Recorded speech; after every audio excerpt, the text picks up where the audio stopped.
Hello दोस्तों, हमारी आज की ऑडियो बुक का नाम स्वास्थ्य एवं शारीरिक शिक्षा शिक्षण पुस्तक को पढ़ेंगे, जिसका लेखक डॉक्टर कृष्णकांत साहू जी है। इस पुस्तक का ये तीसरा पार्ट है। यदि आपने इससे पहले के पार्ट नहीं देखा है तो चैनल के प्लेलिस्ट में जाकर देखें या फिर वीडियो के डिस्क्रिप्शन में देखें। वीडियो शुरू करने से पहले यदि आप चैनल पर नए हैं तो चैनल को सब्सक्राइब करें और वीडियो को लाइक करें। चलिए शुरू करते हैं। पृष्ठ 22 स्वास्थ्य एवं शारीरिक शिक्षा शिक्षण। रासायनिक विधियां। रासायनिक पदार्थ दो प्रकार के होते हैं। एक अवक्षेपक, जिससे जल में निहित दोष नीचे बैठ जाते हैं, जैसे फिटकरी, निर्जली आदि। दो जीवाणुनाशक, इनके द्वारा जीवाणु तथा अन्य ऐंद्रिक दोष नष्ट हो जाते हैं, जैसे पोटेशियम परमैंगनेट, आयोडीन, तूतिया, ओजोन, ब्लीचिंग पाउडर, चूना, क्लोरीन आदि। यांत्रिक साधनों द्वारा जल की शुद्धि। घड़ों द्वारा जल का छानना। इस विधि में 4 घड़ों को किसी लकड़ी के स्टैंड पर एक दूसरे के ऊपर रख दिया जाता है। ऊपर के घड़ों में एक एक छोटा छिद्र होता है। पहले घड़े में शुद्ध किया जाने वाला जल भर दिया जाता है, दूसरे के तले में कुछ कोयला पीसकर रख दिया जाता है तथा तीसरे में ऊपर बाल और कंकड़ डाल दिए जाते हैं। तीनों घड़ों के छिद्रों में थोड़ी रई या कपड़ा लगा दिया जाता है। सबसे ऊपर के घड़े का पानी धीरे धीरे तीनों घड़ों में छता हुआ चौथे घड़े में एकत्र होता है। जल शुद्ध करने की उपयुक्त विधि का प्रयोग संतोषजनक नहीं है। इस विधि से जल शुद्ध होने के बजाय और अशुद्ध हो जाता है, क्योंकि घड़ों को स्वच्छ रखना प्रायः असंभव होता है। फिल्टर विधि। आजकल घरों में जल को शुद्ध करने के लिए फिल्टर विधि का प्रयोग किया जाने लगा है। इस विधि में चेम्बरलेन फिल्टर तथा बर्कफील्ड फिल्टर मुख्य हैं। इनका निर्माण क्ले और पोर्सलेन मिट्टी से किया जाता है। इनमें बाहर की ओर एवोस्लेन का बना बर्तन होता है और नीचे की ओर एक नल लगा हुआ होता है। इसमें अंदर की ओर एक दूसरा बर्तन ऊपर लटका हुआ होता है। इस बर्तन की तली में क्ले मिट्टी के बने हुए सिलेंडर होते हैं। सिलेंडर ही जल को शुद्ध करने का कार्य करते हैं। इस विधि द्वारा जल की अशुद्धियां सिलेंडरों के बाहर ही रुक जाती है। रोग के जीवाणु भी इसकी दीवारों से होकर प्रवेश नहीं कर पाते। इनके सिलेंडरों को समय समय पर साफ करते रहना चाहिए। बर्फील्ड फिल्टर से छनने की क्रिया तीव्र गति से होती है। घरेलू उपयोग के लिए ये फिल्टर पर्याप्त उपयोगी होते हैं। विद्यालय में उत्तम पर्यावरणीय परिस्थितियां बनाए रखने में सहभागिता। विद्यालय की पर्यावरणीय परिस्थितियों से अभिप्राय विद्यालय का आस पड़ोस, भवन की स्थिति, भवन में गंदगी, कूड़ा करकट, मलमूत्र आदि के निकट की व्यवस्था, स्वच्छ जल की व्यवस्था, हवा एवं प्रकाश की व्यवस्था, बैठने का प्रबंध।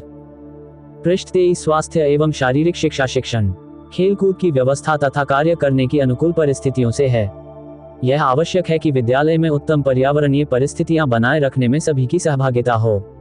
किसी भी विद्यालय का नाम मात्र उसके उत्तम भवन से ही नहीं होता, वरन स्वस्थ, अध्ययनशील और पाठ्येतर प्रवृत्तियों में उत्साह रखने वाले छात्रों से होता है। इसलिए विद्यालय का पर्यावरण ऐसा हो जो छात्रों का सर्वांगीण विकास करने में सहायक सिद्ध हो सके। विद्यालय भवन का आस पड़ोस। विद्यालय भवन ऐसे खुले स्थान पर बनाया जाना चाहिए जहां प्रकाश, जल व वायु की समुचित व्यवस्था हो तथा उसके आसपास गंदी बस्तियां, कारखाने, रेलवे स्टेशन, शोरगुल या अधिक आवागमन न हो। विद्यालय भवन के पास कूड़े के ढेर, चमड़े की सफाई, अस्तबल, रबड़ के कार्य आदि की दुर्गंध नहीं होनी चाहिए। विद्यालय के आसपास की भूमि सूखी होनी चाहिए, जिससे विद्यालय भवन में सीलन उत्पन्न न हो और बच्चे गले के रोग, गठिया, फुसफुस के रोग, जुकाम, खांसी आदि से सुरक्षित रहें। विद्यालय भवन में प्राकृतिक संवातन की समुचित व्यवस्था हो तथा वहां सूर्य का प्रकाशन सहजता से पहुंच सके। भवन में कक्षा कक्ष, अध्यापक कक्ष, भोजन कक्ष, चिकित्सक के निरीक्षण का कक्ष, शौचालय, व्यायामशाला, जलाशय तथा खेल के मैदान की अपेक्षित व्यवस्था हो। विद्यार्थियों के बैठने के लिए आवश्यक फर्नीचर, उपयुक्त शैम्पू व गंदे जल के निकास की समुचित व्यवस्था हो। खेल के मैदान, पुस्तकालय, वाचनालय, अल्पाहार गृह और पाठ्येतर प्रवृत्तियों के पृथक पृथक कक्ष हों। वातावरण शांत व स्वास्थ्यवर्धक हो। गंदगी के निकास की व्यवस्था। विद्यालय भवन से गंदगी अर्थात गंदे पानी, कूड़ा करकट तथा मलमूत्र के निकास की उचित व्यवस्था हो। बच्चों के पीने का पानी शुद्ध तथा जीवाणु रहित हो। नलों के नीचे पानी के निकास के लिए नालियां हों। छात्र छात्राओं के लिए पृथक पृथक शौचालय हों और रद्दी कागज, मिट्टी तथा कूड़ा करकट एकत्र करने के लिए कूड़ा पात्र यथेष्ट संस्था में रखे होने चाहिए। शौचालयों तथा नालियों की नियमित सफाई होनी चाहिए। स्वच्छ जल की व्यवस्था। बच्चों के पीने का पानी शुद्ध और मृदु हो तथा उसमें किसी प्रकार के रोगाणु न हो। पानी जिन टंकियों में भरा जावे उनकी नियमित सफाई हो। रसायन डाले जावें और यथासंभव नलों पर कपड़ा बांध दिया जावे, जिससे बच्चे छना हुआ साफ जल पी सके। पीने के पानी की व्यवस्था खुले स्थान पर होनी चाहिए। शुद्ध हवा एवं प्रकाश की व्यवस्था। विद्यालय के कक्षों में शुद्ध हवा एवं सूर्य के प्रकाश की उचित व्यवस्था होनी चाहिए। कक्षों में पर्याप्त खिड़कियां हों जिनसे। पृष्ठ 24 स्वास्थ्य एवं शारीरिक शिक्षा शिक्षण। वायु सरलता से प्रवेश कर सके, रोशनदान एक दूसरे के आमने सामने हो तथा कक्षा में छात्रों के बैठने के लिए पर्याप्त स्थान हो। दरवाजे व खिड़कियां इस प्रकार से बनाई जावें जिससे कक्षों में पर्याप्त प्रकाश प्रवेश कर सके। प्रकाश के अभाव में नेत्र रोग, क्षय रोग तथा सीलन बनी रहने की संभावना बनी रहती है। विद्यालय के फर्नीचर का भी बालकों के स्वास्थ्य से घनिष्ठ संबंध है। फर्नीचर का आकार, प्रकार व लिखते तथा पढ़ते समय बालकों के बैठने के आसन आदि का भी उनके शरीर के विभिन्न अंगों पर भिन्न प्रकार का प्रभाव डालता है। यदि बैठने के आसन दोषपूर्ण हैं तो बालक के पाचन तंत्र, दृष्टि आदि में भी दोष उत्पन्न होने की संभावना रहती है। यदि अच्छे शांत का प्रयोग नहीं किया जावे तो बालक नेत्र दोष का शिकार होने के साथ साथ शैक्षिक की दृष्टि से भी प्रगति नहीं कर सकता। खेलकूद की व्यवस्था। खेलकूद बालक के स्वस्थ शारीरिक, मानसिक एवं सामाजिक विकास के लिए अत्यधिक उपयोगी है। यह विद्यालय पाठ्यक्रम का अनिवार्य अंग है। खेल के मैदान को खुला विद्यालय भी कहा जाता है। यहीं पर उसमें सामाजिक सामंजस्य की भावना विकसित होती है और वह अनुशासनात्मक आज्ञा पालन, सहयोग आदि गुणों को सीखता है। अतः खेल का मैदान काफी खुला और बड़ा होना चाहिए। विद्यालय अल्पाहार गृह का भी बालकों के स्वास्थ्य से सीधा संबंध है। प्रायः देखने में यह आता है कि विद्यालय अल्पाहार गृहों में कचौरी, समोसा, चाट पकौड़ी आदि की बिक्री ही अधिक होती है। ये खाद्य पदार्थ छात्रों के लिए हानिकारक होते हैं, अतः इन पर रोक लगाना आवश्यक है। विद्यालय अल्पाहार गृहों में यथासंभव ताज़ा व स्वास्थ्यवर्धक फलों की बिक्री की व्यवस्था होनी चाहिए जिससे बालकों के स्वास्थ्य पर प्रतिकूल प्रभाव न पड़े। स्वास्थ्य परीक्षण। बालकों के स्वास्थ्य की परीक्षा उनके स्वास्थ्य स्तर को निश्चित करने और उनकी स्वास्थ्य संबंधी आवश्यकताओं को जानने के लिए अत्यंत महत्वपूर्ण है। स्वास्थ्य परीक्षण द्वारा बालकों में बीमारी के प्रारंभिक संकेतों और दोषों का ज्ञान हो जाता है। विद्यालय के चारों ओर का वातावरण अस्वास्थ्यप्रद, अस्वच्छतापूर्ण और दोष मुक्त तो नहीं है, जिसके कारण बालक फैलने वाली बीमारियों से आक्रांत हो जाने का ज्ञान भी स्वास्थ्य निरीक्षण द्वारा संभव हो जाता है। संक्षेप में ये कहा जा सकता है कि विद्यालय में उत्तम पर्यावरणीय परिस्थिति बनाए रखने के लिए उपयुक्त बिंदुओं पर ध्यान देना आवश्यक है। वातावरण की स्वच्छता में विद्यालय के कर्मचारियों, शिक्षकों, बालकों और अभिभावकों सभी की सहभागिता आवश्यक है। उचित ये होगा कि बालकों को पर्यावरण की स्वच्छता का महत्व। पृष्ठ 25 स्वास्थ्य एवं शारीरिक शिक्षा शिक्षण भली प्रकार समझाया जावे और समय समय पर इससे संबंधित वार्ताएं तथा व्याख्यानों का आयोजन किया जावे। गलत कार्य करने वाले छात्र को ताड़ना दी जावे तथा पर्यावरणिक स्वच्छता बनाए रखने के लिए छात्र दैनंदिनी अथवा प्रवेश नियमावली में स्पष्ट उल्लेख किया जाना चाहिए। विद्यालय की उत्तम पर्यावरण परिस्थितियों में ही शैक्षिकी तथा सहयोगी क्रियाएं संभव है। स्वास्थ्य का अर्थ एवं परिभाषा केवल रोग मुक्त होना या बीमारी का न होना ही स्वास्थ्य नहीं है, बल्कि शारीरिक, मानसिक और सामाजिक रूप से स्वस्थ होना स्वास्थ्य कहलाता है। उपर्युक्त परिभाषा से तात्पर्य व्यक्ति के रोग मुक्त होने के साथ साथ उसके नियंत्रित संवेग, संतुष्टि, सही मनोदशा, मानसिक कार्य करने की सक्षमता तथा सामाजिक क्रियाकलापों में सहभागिता, समाज के अनुरूप व्यवहार करना, दूसरे व्यक्तियों से मधुर संबंध आदि अच्छे स्वास्थ्य को परिलक्षित करते हैं। अच्छे स्वास्थ्य के लक्षण। स्वास्थ्य की परिभाषा के आधार पर अच्छे स्वास्थ्य के लक्षणों को 3 भागों में बांट सकते हैं। 1. शारीरिक स्वास्थ्य से संबंधित लक्षण। 2. मानसिक स्वास्थ्य से संबंधित लक्षण। 3. सामाजिक स्वास्थ्य से संबंधित लक्षण। 1. शारीरिक स्वास्थ्य से संबंधित लक्षण। 1. ऊर्जा होना। 2. आयु के अनुसार लंबाई एवं वजन ठीक होना। 3. सभी अंगों का भली भांति काम करना। 4. त्वचा का निरोग व कांतिमय होना। 5. आंखों में चमक होना। 6. बाल स्वस्थ व चमकदार होना। 7. सांस में दुर्गंध का न होना। 8. भूख का ठीक लगना, न ज्यादा न कम। 9. नींद का अच्छी आना। 10. शरीर का फुर्तीला व क्रियाशील होना। 2. सामाजिक स्वास्थ्य से संबंधित लक्षण। 1. व्यक्ति के अन्य व्यक्तियों से अच्छे संबंध होना। 2. मधुर व्यवहार का होना। 3. दूसरों की सहायता करना। 4. पारिवारिक व सामाजिक जिम्मेदारियों को पूरा करना। 5. समाज के मूल्यों का पालन करना एवं सभ्यता, संस्कृति का हस्तांतरण करना। 3. मानसिक स्वास्थ्य के लक्षण। 1. संवेगों पर नियंत्रण होना। 2. संवेदनशील होना। 3. आत्मविश्वास होना। 4. तनाव व चिंता रहित होना। 5. मानसिक कार्य करने में सक्षम होना। 6. आयु के अनुसार मानसिक विकास होना। पृष्ठ 26 स्वास्थ्य एवं शारीरिक शिक्षा शिक्षण। शारीरिक, सामाजिक एवं मानसिक स्वास्थ्य में संबंध। जो व्यक्ति रोगी होता है उसका स्वभाव भी चिड़चिड़ा होता है तथा उसे शीघ्र ही गुस्सा, रोना आता है तथा ऐसे व्यक्ति अपने विश्वास को भी खो देते हैं एवं शीघ्र हतोत्साहित हो जाते हैं। फलस्वरूप वह न तो दूसरों से मधुर संबंध रख पाता है और न ही अपनी जिम्मेदारियों को सक्षमता से पूर्ण कर पाता है। इससे स्पष्ट होता है कि शारीरिक, मानसिक एवं सामाजिक स्वास्थ्य अंत संबंधित हैं। स्वास्थ्य को प्रभावित करने वाले कारक स्वास्थ्य को विभिन्न कारक प्रभावित करते हैं, जैसे 1 व्यक्तिगत स्वास्थ्य तथा स्वच्छता, 2 व्यायाम, 3 आराम तथा नींद, 4 शारीरिक मुद्रा, 5 स्वच्छ वातावरण, 6 भोजन संबंधी आदतें, 7 मौसम तथा वस्त्र, 8 खेल तथा कार्यस्थल पर सुरक्षात्मक प्रबंध, 9 नशीली दवाइयां तथा शराब का प्रभाव।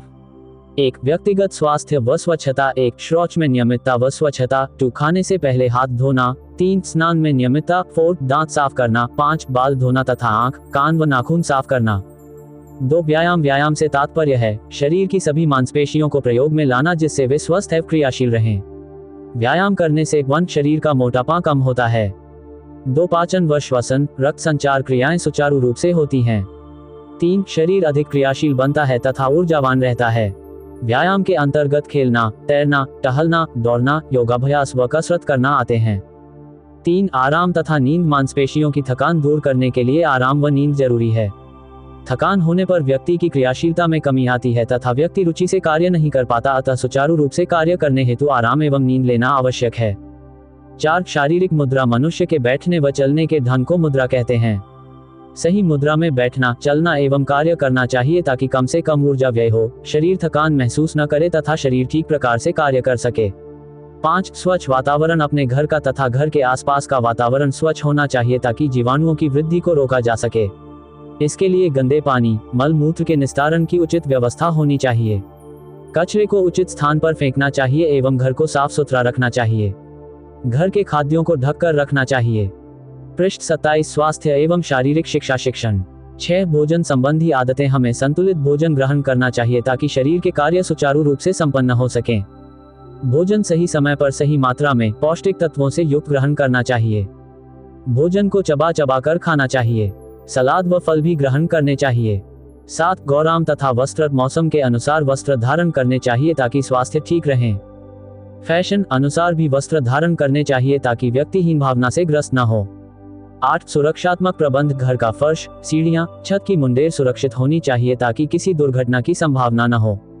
9 नशीली दवाओं, मदिरा तथा धूम्रपान का प्रभाव। नशीली दवाओं, मदिरा एवं धूम्रपान से फेफड़ों, हृदय, नाड़ी संस्थान आदि पर हानिकारक प्रभाव पड़ता है, अतः इनके सेवन से बचकर रहना चाहिए।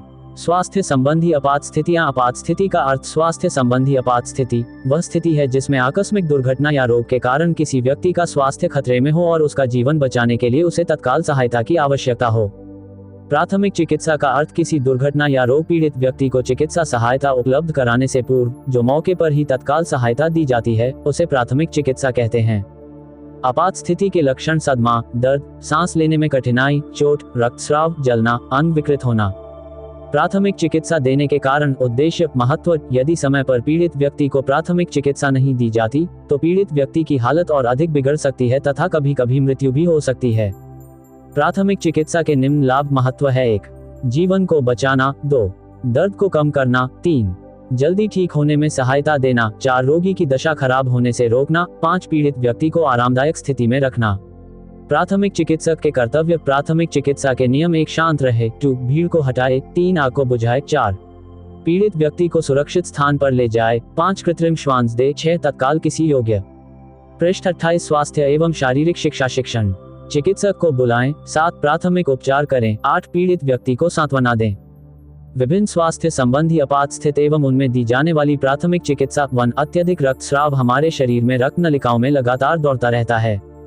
यदि किसी चोट के कारण धमनी या शिरा कट जाती है तो रक्त बहना शुरू हो जाता है, जिसे प्राथमिक चिकित्सा द्वारा रोकना आवश्यक है, अन्यथा अधिक रक्त के बहने से पीड़ित व्यक्ति की हालत गंभीर हो सकती है। प्राथमिक चिकित्सा। 1 घाव को अपनी उंगलियों या हाथ से जोर तक दबाएं जब तक रक्त बहना बंद नहीं हो जाए। तब 2 रोगी को इस प्रकार लेटने को कहें कि घाव वाला भाग थोड़ा ऊपर उठा रहे ताकि रक्त के बहने की गति कम हो जाए।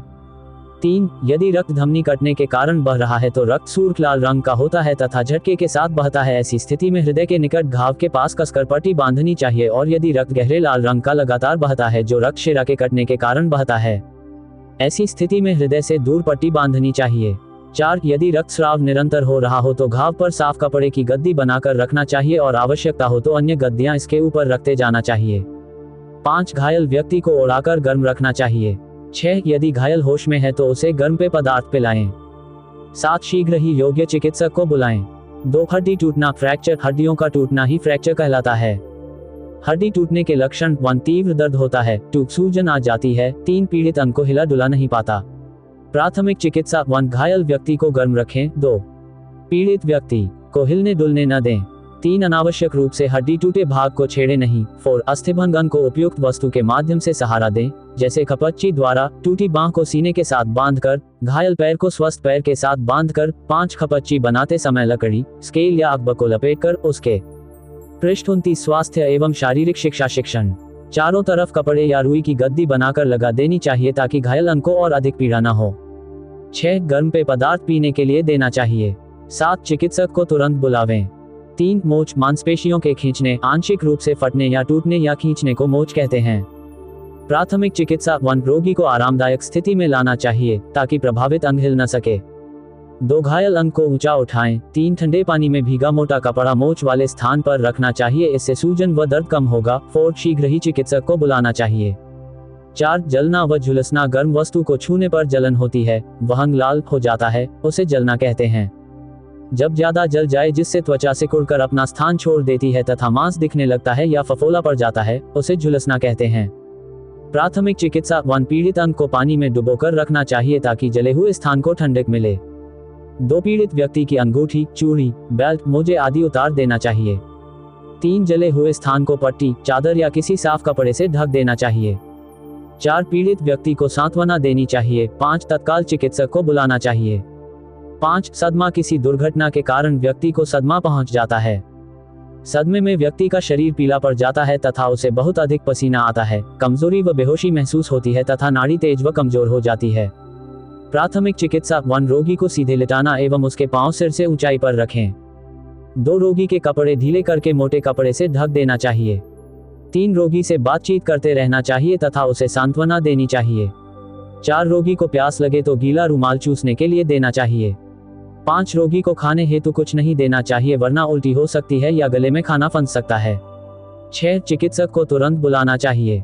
6 बिजली का झटका लगना, बिजली का झटका 2 प्रकार का होता है, 1 हल्का तथा 2 तीव्र। 1 हल्के झटके में व्यक्ति को बिजली से धक्का लगता है और वह थोड़ी दूर जाकर गिरता है। पृष्ठ 30 स्वास्थ्य एवं शारीरिक शिक्षा शिक्षण। 2 तीव्र झटके में व्यक्ति बिजली से चिपक जाता है और उसे अलग न करने तक कट आता रहता। एक प्राथमिक चिकित्सा 1 यदि हल्का झटका लगता है तो पीड़ित को आराम से लिटा देना चाहिए तथा गर्म पेय पदार्थ पीने को देना चाहिए। 2 तीव्र झटका लगने पर सबसे पहले मुख्य बटन बंद करें या तार अलग कर पीड़ित व्यक्ति को वहां से हटा देना चाहिए। 3 बिजली का कनेक्शन हटाए बिना पीड़ित व्यक्ति को छुड़ाने का प्रयास नहीं करना चाहिए क्योंकि इससे स्वयं को भी झटका आ जाएगा। छुड़ाने के लिए लकड़ी की छड़ी, कुर्सी या रबड़ के जूते का उपयोग करना चाहिए। 4 अन्य चोटें देखकर जैसे जलना, हड्डी टूटना, सदमा लगना आदि को देखकर उसकी प्राथमिक चिकित्सा करनी चाहिए। 5 रोगी को तत्काल चिकित्सक के पास ले जाना चाहिए। 7 जानवरों द्वारा काटना और डंसना। सांप का डंसना, सांप के 2 विष दंत होते हैं।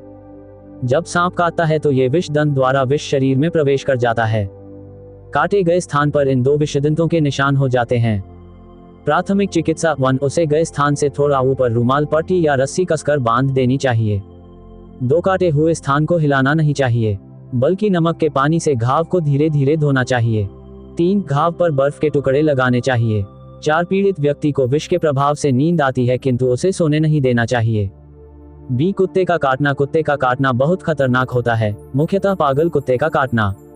पागल कुत्ते के काटने से उसके शरीर के रोगाणु व्यक्ति के शरीर में प्रवेश कर जाते हैं जिससे वह पागल भी हो सकता है और उसकी मृत्यु भी हो सकती है। पागल कुत्ते की पहचान, पागल कुत्ता बहुत भौंकता है तथा उसकी पूंछ उसके पैरों के बीच घुसी होती है, साथ ही मुंह से झाग निकलते रहते हैं। प्राथमिक चिकित्सा 1 काटे हुए स्थान को साबुन से धोना चाहिए। 2 पीड़ित व्यक्ति को तुरंत चिकित्सक के पास ले जाना चाहिए ताकि उसे समय पर एंटीरेबीज का टीका लग जाए। पृष्ठ 31 स्वास्थ्य एवं शारीरिक शिक्षा शिक्षण। सी कीटों द्वारा काटना। जब मधुमक्खी, बर्र, बिच्छू आदि काट लेते हैं तो ये पीड़ित व्यक्ति के शरीर में विष छोड़ देते हैं जिससे काटा गया स्थान लाल एवं सूजा हुआ हो जाता है एवं जलन होती है। प्राथमिक चिकित्सा 1 निसंक्रमित सुई की नोक से डंक निकाल देना चाहिए। सुई को नोक को गर्म करके इसे निसंक्रमित बनाया जा सकता है। 2 प्रभावित स्थान पर सोडा लगाना चाहिए। 3 बर्र के काटने पर सिरका लगाना चाहिए। 4 पीड़ित व्यक्ति को चिकित्सक के पास ले जाना चाहिए। 8 डूबना। पानी में डूबने से व्यक्ति के मुंह तथा नाक द्वारा फेफड़ों में पानी भर जाता है तथा सांस नहीं ली जा सकती है। प्राथमिक चिकित्सा 1 पीड़ित व्यक्ति को पेट के बल उल्टा लिटाकर उसकी बाहें सिर के ऊपर सीधी कर देनी चाहिए जिससे फेफड़ों में से पानी निकलने लगेगा। 2 जब पीड़ित श्वास लेने लगे तो उसके गीले वस्त्र उतारकर कंबल उड़ा देना चाहिए। 3 पीने के लिए गर्म पेय पदार्थ देना चाहिए। 9 तापघात और लू लगना अत्यधिक गर्मी के समय जब शरीर का तापमान बढ़ जाता है तो उसके 2 कारण होते हैं, 1 तापघात, 2 लू लगना। अतापघात जब अत्यधिक गर्मी के मौसम में काम अधिक करने से पसीना आता है और शरीर का बहुत सा पानी शरीर से बाहर निकल जाता है तो इसके परिणामस्वरूप तापघात हो जाता है।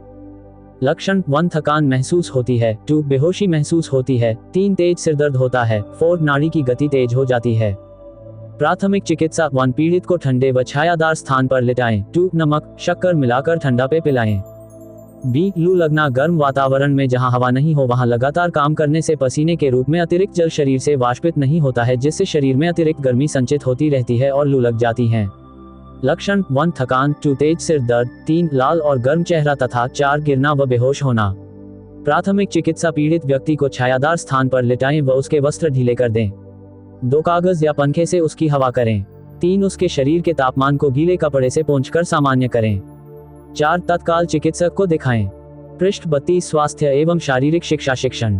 10 विषाक्तता व्यक्ति के शरीर में हानिकारक विषाक्त पदार्थों के प्रवेश से शरीर में विषादता हो जाती है। विषाक्तता के निम्न कारण हो सकते हैं 1 रोगाणुनाशक पदार्थों के खाने या निगलने से जैसे फिनाइल, चूहे मारने वाली दवा, मिट्टी का तेल, नींद की गोलियां, कीड़े मारने की दवा आदि। 2 LPG खाना बनाने वाली गैस, वाहनों से निकलने वाला धुआं, अंगीठी का धुआं आदि विषैली गैसों में सांस लेने से। 3 जहरीले सांप, बिच्छू आदि जहरीले कीटों द्वारा काटने से। प्राथमिक चिकित्सा 1 पीड़ित को तुरंत अस्पताल पहुंचाना चाहिए तथा साथ में खाए जाने वाले विषाक्त पदार्थ का पैकेट या शीशी ले जानी चाहिए और यदि रोगी ने उल्टी की हो तो उसका नमूना भी ले जाना चाहिए ताकि चिकित्सक को उपचार में आसानी हो। 2 व्यक्ति को उल्टी कराने का प्रयास करना चाहिए। यदि उसके मुंह, होंठ और नाक पर सफेद या पीले धब्बे दिखाई दे तो उसे उल्टी नहीं कराना चाहिए क्योंकि इससे हानि हो सकती है। इस प्रकार के धब्बे मिट्टी का तेल, पेट्रोल, विरंजक, अम्ल या क्षार के खाने से होता है। 3 पीड़ित को प्रचुर मात्रा में ठंडा पानी, दूध या पानी में फैंटा अंडा पिलाएं क्योंकि इससे विष का प्रभाव कम हो जाएगा तथा शरीर द्वारा इसके अवशोषित होने में कम समय लगेगा। 4 व्यक्ति के बेहोश होने पर उल्टी कराने का प्रयास नहीं करना चाहिए। 5 समतल बिस्तर पर लिटाना चाहिए। 6 श्वास नहीं चलने पर कृत्रिम श्वास देनी चाहिए। दुर्घटनावश होने वाली विषाक्तता से बचाव 1 विषाक्त रसायनों को बच्चों की पहुंच से दूर रखना चाहिए। 2 पुरानी दवाइयों को फेंक देना चाहिए। 3 विषाक्त पदार्थों को नामांकित कर देना चाहिए। प्राथमिक चिकित्सा बॉक्स में निम्नलिखित सामग्री होनी चाहिए ताकि आवश्यकता पड़ने पर तुरंत प्राथमिक उपचार किया जा सके। 1 पट्टियां, गोल, तिकोनी, 2 आई रुई, 3 डिटॉल, 4 छोटी कैंची, 5 एस्पिरिन या दर्द निवारक गोली, 6 टॉर्च या मोमबत्ती, 7 गर्म पानी की बोतल, 8 एक छोटा गिलास, 9 खपत चीट स्केल। पृष्ठ 33 स्वास्थ्य एवं शारीरिक शिक्षा शिक्षण। प्राथमिक चिकित्सा करते समय आसपास उपलब्ध सामग्री का प्रयोग करना। 1 पट्टी के स्थान पर साड़ी, दुपट्टा, रुमाल, पुरानी चादर का प्रयोग किया जा सकता है। 2 खपच्ची के स्थान पर स्केल, पेड़ की सीधी टहनी, छाता, छड़ी, समाचार पत्र या पत्रिका को मोड़कर इनके ऊपर कपड़ा लपेटकर प्रयोग किया जा सकता है। 3 पीड़ित व्यक्ति को एक स्थान से दूसरे स्थान पर ले जाने के लिए छोटी चारपाई, समतल तख्ता, कुर्सी का प्रयोग किया जा सकता है। गुणकारी आहार स्वास्थ्य का मूल रूप पौष्टिक आहार है। बिना आहार के जीव की सत्ता हो ही नहीं सकती। भोजन स्वास्थ्य का महत्वपूर्ण अंग है, इसलिए यह आवश्यक हो जाता है कि हम जो भी भोजन ग्रहण कर रहे हैं वह हमारे स्वास्थ्य के लिए लाभदायक है या नहीं, इसी को ध्यान में रखकर हमें भोजन करना चाहिए जिसके गुण निम्नलिखित हैं। भोज्य पदार्थों में से कुछ तो ऐसे होते हैं जिन्हें हम स्वाभाविक स्थिति में थोड़ी सफाई के बाद काम में ले लेते हैं, जैसे फल, मेवे आदि, परंतु अधिकांश भोज्य पदार्थों को खाने योग्य बनाने हेतु पकाना आवश्यक होता है। भोजन पकाने के सामान्यतः 3 प्रमुख उद्देश्य हैं। 1 भोजन को सुपाच्य बनाना। भोजन गर्म, चबाने व पचने योग्य हो जाता है जिससे पाचक रस भली प्रकार से प्रभाव डाल सकते हैं। 2 रूप सुधारना। भोज्य पदार्थों को पकाने में इनका स्वाद व सुगंध की दृष्टि से इन्हें आकर्षक बना दिया जाता है। इस प्रकार का आकर्षक भोजन सुपाच्य व भूख को बढ़ाने वाला होता है। 2 रोग के कीटाणुओं का नाश करना। पकाने में विभिन्न प्रकार के ताप का प्रयोग किया जाता है। ताप से वस्तुओं को सड़ाने वाली तथा विषाक्त करने वाले कीटाणु अंडों सहित नष्ट हो जाते हैं। मछली, दूध, सब्जी आदि में पाए जाने वाली कृमियों का भी नाश हो जाता है। इस प्रकार भोजन पकाना आवश्यक है, परंतु यदि पकाते समय असावधानी रखी गई है तो उससे कुछ हानियां होने का भय रहता है। इसलिए भोजन पकाते समय निम्न बातों का ध्यान रखना चाहिए। भोजन सदैव स्वच्छ बर्तनों में पकाना चाहिए। गंदे बर्तन में पकाया गया भोजन विषयुक्त होकर स्वास्थ्य पर प्रतिकूल प्रभाव डालता है। पृष्ठ 34 स्वास्थ्य एवं शारीरिक शिक्षा शिक्षण। 2 कलई किए गए बर्तनों में ही भोजन पकाया जाना चाहिए, अन्यथा भोजन विषैला हो सकता है। 3 भोजन पकाते समय हाथ, नाखून आदि भी स्वच्छ होने चाहिए। नाखूनों में जमा मैल, बिखरे बाल भोजन में गिर सकते हैं। 4 रसोई घर में काम में लाया जाने वाला वस्त्र भी स्वच्छ होना चाहिए। 5 पकाते समय बर्तन को खुला नहीं छोड़ना चाहिए, अन्यथा वायु के संपर्क में आने पर विटामिन तथा भोजन की सुगंध नष्ट हो जाती है। निश्चित अवधि से अधिक भोजन पकाने पर उसमें पौष्टिक तत्व नष्ट हो जाते हैं। खाने का सोडा भोज्य पदार्थों में डालने से विटामिन बी नष्ट हो जाता है। जिस पानी में चावल, हरी सब्जी उबाली गई हो उस पानी को फेंकना नहीं चाहिए, क्योंकि उस पानी में पोषक तत्व विद्यमान रहते हैं। चावल, सब्जी आदि में उतना ही पानी डालना चाहिए जितना पकाते वक्त सोख लें। अधिक मसालों का प्रयोग करने से स्वाभाविक स्वाद नष्ट हो जाता है तथा पोषक तत्व भी नष्ट हो जाते हैं। भोजन को बार बार गर्म करने से भी उसके पोषक तत्व नष्ट हो जाते हैं। संसार के विभिन्न भागों में भोजन पकाने की अनेकों विधियां प्रचलित हैं। प्रत्येक विधि में ताप किसी न किसी प्रकार प्रयोग में लाया जाता है। भोजन विधियों को 4 भागों में विभक्त किया जा सकता है: जल द्वारा, चिकनाई द्वारा, भाप द्वारा, वायु द्वारा। 1. जल द्वारा भोजन जल माध्यम से निम्न विधियों द्वारा पकाया जाता है। उबालना भोजन पकाने की यह सरलतम विधि है। किसी बर्तन में पानी लेकर तत्पश्चात चूल्हे या अंगीठी पर 212 डिग्री फ़ा पर उबालने की क्रिया की जाती है। वस्तुओं को जब तक उबाला जाता है तब तक वह मुलायम ना हो जावे। चावल, दाल तथा कुछ सब्जियां इस विधि से पकाई जाती हैं। कुछ लोग दाल चावल आदि उबालकर पानी फेंक देते हैं, जिससे पोषक तत्व विद्यमान होते हैं। आलू, अरबी आदि को छिलके सहित उबालकर उसका पानी फेंकने में कोई नुकसान नहीं, क्योंकि इनके पोषक तत्व उबले पानी में मिश्रित नहीं हो पाते। 1. धीमी आग पर पकाना भोजन पकाने की यह अत्यधिक सरल व अल्पव्ययी विधि है। इसमें ईंधन की कम आवश्यकता होती है, क्योंकि 180 डिग्री ताप पर्याप्त होता है। फल, सब्जियां, मांस आदि पकाने की यह उत्तम विधि है। इस विधि से पका भोजन सुपाच्य, स्वास्थ्यवर्धक एवं स्वादिष्ट भी होता है। धीमी आंच पर पोषक तत्व भी नष्ट नहीं होते हैं। पाश्चात्य पाक विधियों में इसका प्रयोग विशिष्ट रूप से किया जाता है। स्वास्थ्य एवं शारीरिक शिक्षा शिक्षण पुस्तक का 4था पाठ देखने के लिए चैनल के प्लेलिस्ट में जाकर देखें या फिर वीडियो के डिस्क्रिप्शन में देखें। यदि यह वीडियो आपको पसंद आए तो वीडियो को लाइक करें और चैनल पर नए हैं तो सब्सक्राइब करें। धन्यवाद।